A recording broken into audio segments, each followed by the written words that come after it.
Most micros can make sounds of some kind, even a little handheld job like this one. Today we're going to be looking at how some micros can be used to generate music and speech. And we're also going to start looking at languages other than BASIC. Well, the writer of the music we heard at the beginning of the programme, whose fingers were indeed trembling over the keyboard, was David Ellis.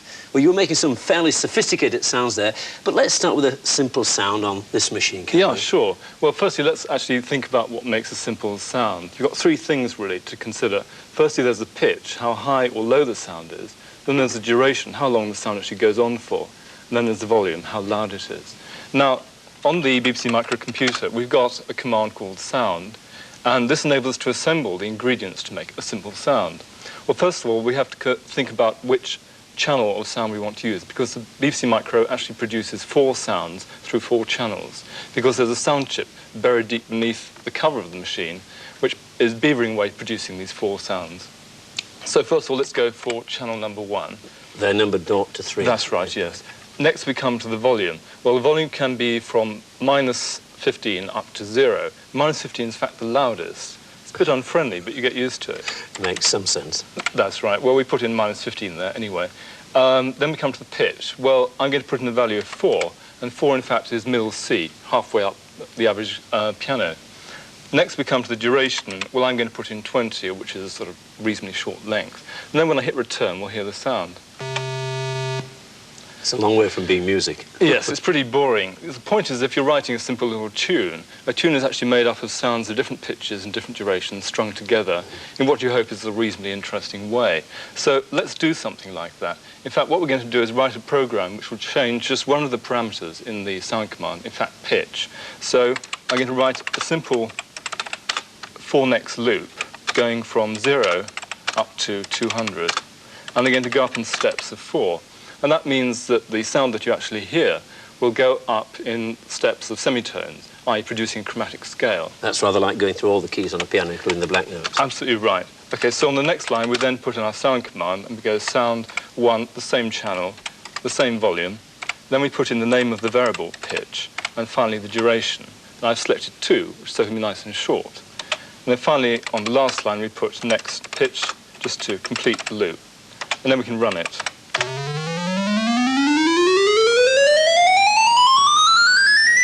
Well, it's more fun, but it doesn't sound much like a piano. No, well, the point is that all the sounds actually in that run are still starting and stopping, just like the original immediate sound command that I executed. And if we look at this bit of graphics, you can see how the pitch and the volume suddenly starts and then suddenly stops. And that's pretty boring, really. Yes. But in real life, you'd rarely get a note as simple as that. Oh, that's true, yes.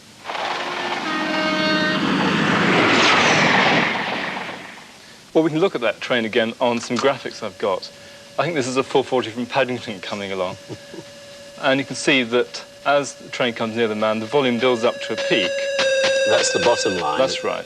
And then the pitch drops down to a lower level. So what we've really done here is we've taken our original sound and twisted it a bit. And we've actually given it a shape.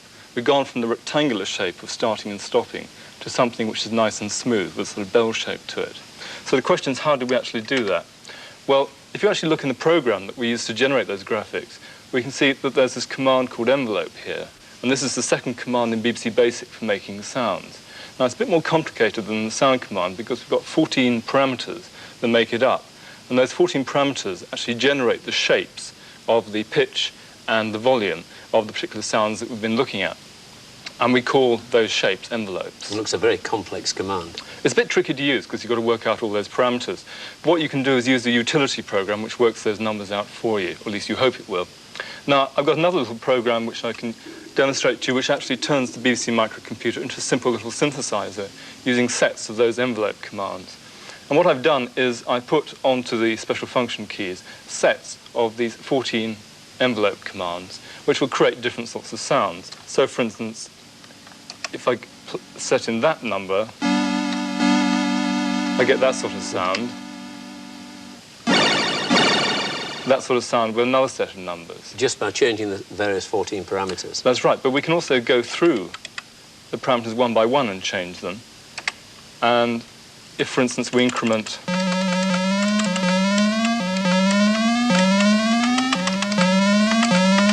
you can hear that the the sweep of the pitch It's changing. varies as Yes. I change that number. Now, I can play 3 notes at once on this. It's great, isn't it? But the problem is that entering music from a typewriter keyboard is not a very easy way of putting music in. And I've got a more sophisticated setup that I use over here. But in principle, it's pretty much the same as the other machine. You've got a microcomputer here, a disk unit, a display, and an input device. Yes, that's true.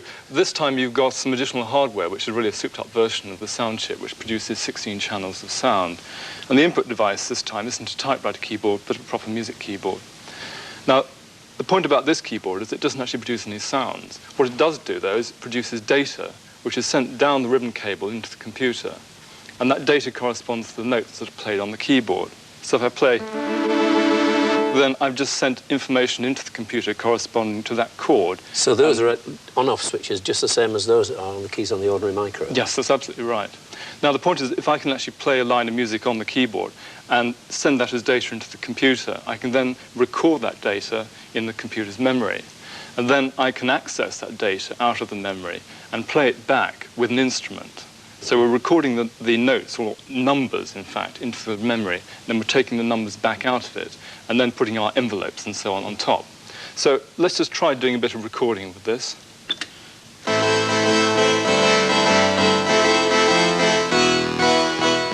Okay, so I recorded a line in. That's been allocated to a particular part of the computer's memory. And I can now put another line in on top of that.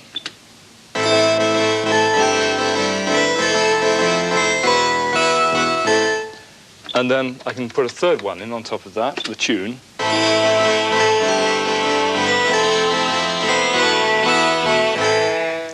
And then finally we can play that back to make sure we're happy with it.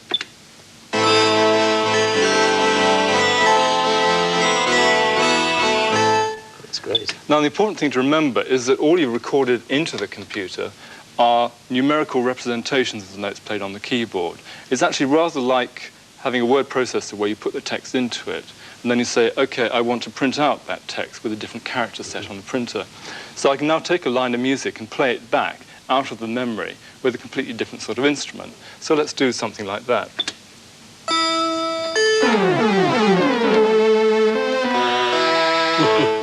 So you can see it's very flexible, really.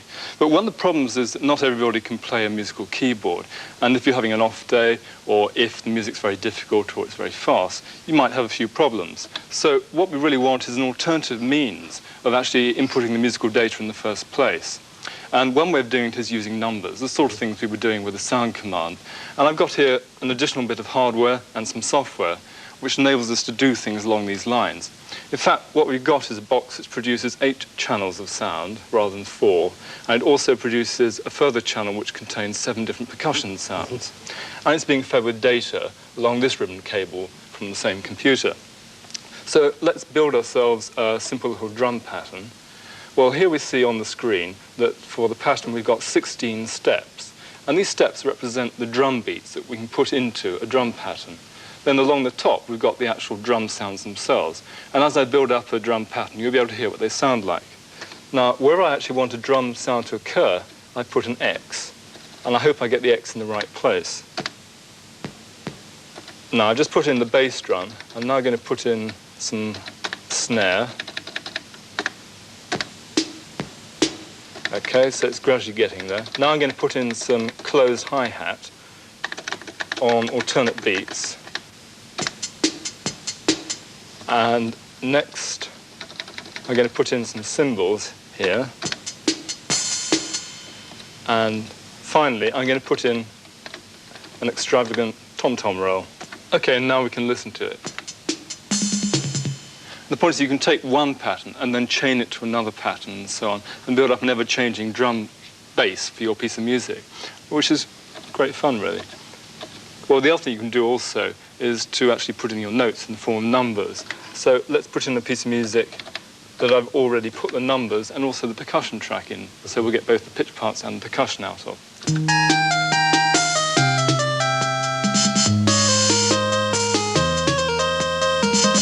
That's absolutely terrific. But you haven't actually played anything there. You've actually just put numbers into the machine That's itself. right, it's all by numbers. And of course that means that if you've got something which is very difficult, you can do it with numbers instead.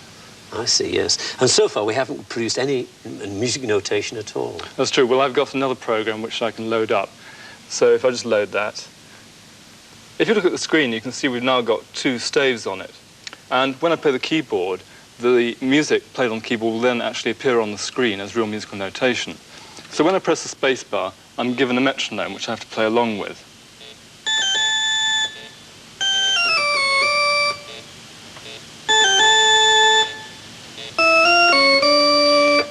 Well, I don't know what Bach would have thought of that. Not a lot. But once I put the notes into the computer, I can then print those notes out as hard copy on a printer.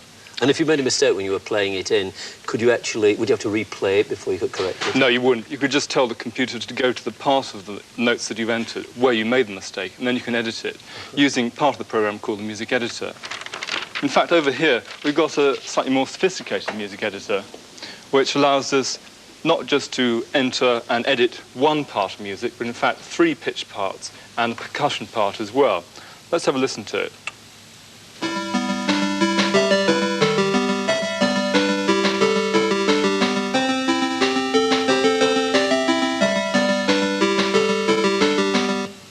I think you really are trying to catch me out. There's something wrong with that first bar. Dead right, actually. That C there should in fact have been a B, so I've got to edit that. And so we now take our editing cursor down to the bar where there's that incorrect note. And now I take that bar into the edit part of the display, and I want to correct that C. So I take my edit cursor along to that position, and now tell the computer to replace that C with a B. And you can see it's now put right that incorrect note. And now I can return the corrected bar into the original piece of music. And we've now got a B rather than C, and it's all okay. So now I can play that to make sure. Yeah, that sounds okay now, doesn't it? It does, yes. So how long is it going to be before you can type in a whole score for a complete symphony orchestra and then play it back in our own homes? Well, sticking my neck out, I'd say 2 to 3 years will give us a micro, which will be the all-singing, all-dancing machine, and can be cheap and easy to use as well. And how long is it going to be before you can get singers on it and replace Pavarotti and people like that? Well, actually, we can already do that because you can buy as an add-on for the BBC Micro a speech chip, and we can just try having a go with that. We use the sound command as before, but we use a different channel. We use channel -1. And we now have to put in the number corresponding to a particular word, because inside the micro there's a ROM which contains about 200 or so words, and each word has a particular number given to it. So let's choose, say, 179, which corresponds to the word computer, and we'll put that in, and then finish off the sound command. Computer. Well, did you recognise whose voice that was? Well, it sounds a bit to me like a computer imitating a human voice. Well, actually, it's Kenneth Kendall's voice that's encoded in the speech ROM in the computer. Well, 200 words doesn't seem to be a very big vocabulary to me. No, it isn't. What you do to get around that, actually, is to use bits of other words. And so we can take any of the words on this list and then chop and change bits of them and then string them together to create different words. And can you make up whole sentences? Oh, yes, you can. And now for something completely different. Well, I think it'll be a long time before that's reading the news. Yes, I think so. Thanks a lot, David. In earlier programmes, we've written little bits of code in BASIC, and as we've seen, for some applications, BASIC is very hard work, and it often helps to use a program written by someone else or even a different language. For many serious and advanced applications, we want to be able to communicate with the machine in a language which is related to the job we want to do, whether it's the language of the musician or of the steel worker.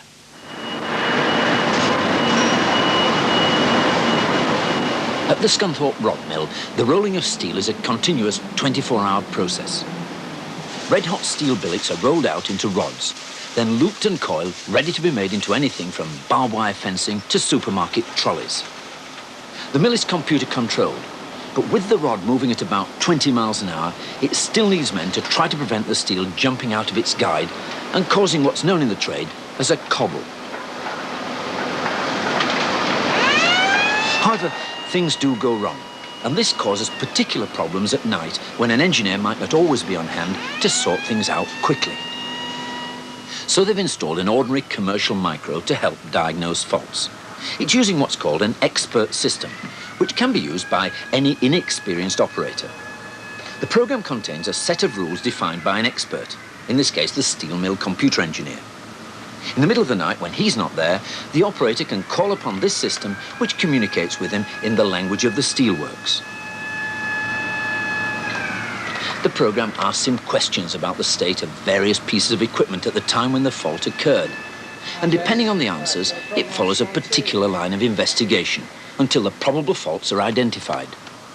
In other words, the program applies the expert's knowledge and his rules to help narrow down the reasons for the breakdown. In this case, a scanner head fault. Well, that program wasn't written in BASIC because there's a better language, a better tool, if you like, for that type of application. You can use another language in the machine by loading it from disk or cassette, or maybe using a special ROM. For example, a language called microtext was used to write this program. Its main advantage is that it makes designing the screen format extremely easy. The expert in this case was a doctor, and it's a health diagnosis program which questions you about your lifestyle, and according to the answers you give, gives an opinion on your general health. Well, I've already put in some information about my age, my sex, my height, and my weight, and one or two other questions, and I've got to finish it off. Do you smoke? No. Can you eat more or less what you like without after effects? Yes. Do you take drugs? No. And that's about it. So we see what my general health is. At the moment, your general health is probably quite good, but your answers indicate that your health could benefit from a few simple changes in your lifestyle. Your answer suggests that you may be overweight. Carrying too much weight is not only unattractive, but can also increase your susceptibility to some types of disease, notably heart and circulation problems. Well, of course, the opinion it gives is only as good as the person who sets the questions, the expert, and it's quite clear to me that in this case, he got it a bit wrong. Well, this program behaves in a totally predictable way. It's not learning as it goes along, and perhaps the most exciting area for the future of computing lies with programs that are able to learn, and we've got one here. This is a program called Animals, which is a type of 20 questions game. The computer is a set of questions and possible animals stored in its memory, represented by this tree of possible routes. At the moment, we're at the base of the tree at this point here, and we've got the first question. Is it a mammal? And depending on the answers, it will go up one or the other of the branches on this. Well, in this case, I've chosen zebra. Is it a mammal? Yes. Does it have stripes? Yes. And it's going up the yes branch. Is it a carnivore? No, it goes up the other branch. And it's come to the end of the tree, or the top of the tree. Is the animal a zebra? Yes. Well, it got it.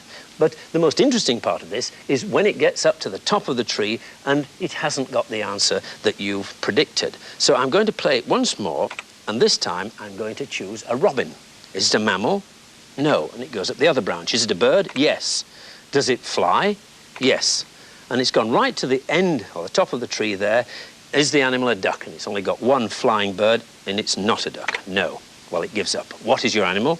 Well, my animal I've chosen is a robin, so I'll type it in. Robin. Give me a new question. Well, a fairly simple question. Does it swim?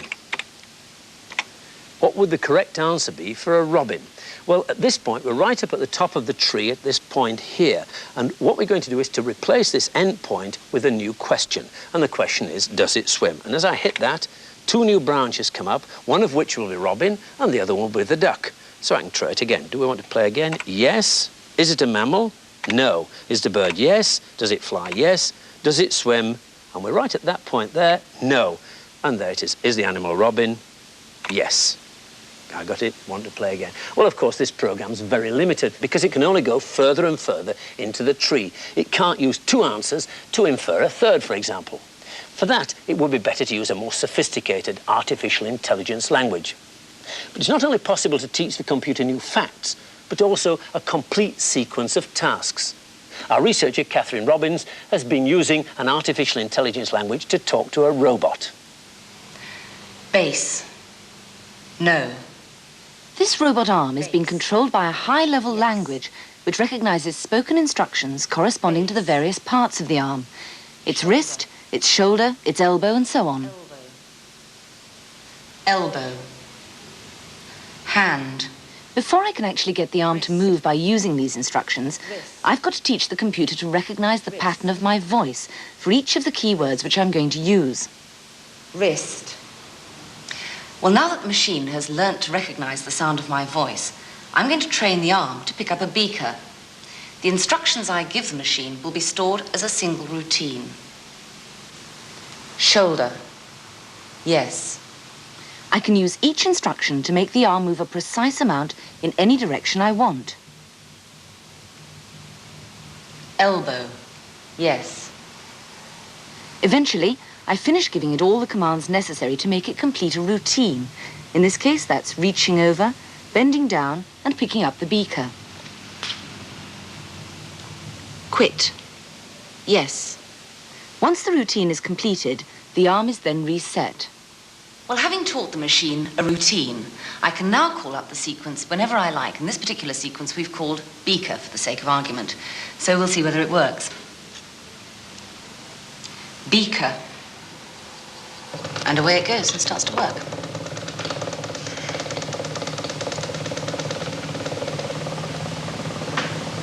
I could also teach it other routines, such as put and box.